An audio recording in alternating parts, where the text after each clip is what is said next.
Monsieur le vice-président, la transparence fiscale est une priorité pour les États car les schémas d'optimisation abusive des grands groupes pour éviter l'impôt des sociétés causent de lourds préjudices sur nos finances publiques. Au passage, nous devons tous remercier les lanceurs d'alerte qui ont permis de révéler à l'opinion publique ces scandales fiscaux tels que le dumping fiscal européen pratiqué par le Luxembourg sous l'administration Juncker. Ces pratiques déloyales doivent être sanctionnées et les États victimes dédommagés financièrement.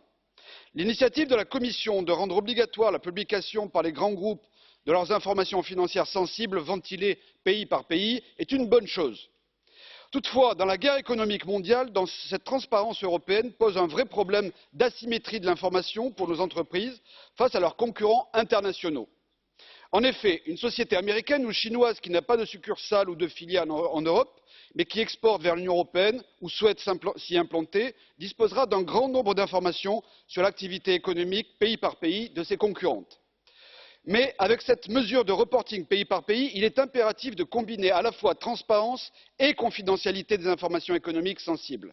Dans ces conditions, nous estimons que la publicité de ces informations doit être limitée exclusivement aux administrations fiscales des États membres pour éviter tout risque d'intelligence économique extra-européenne.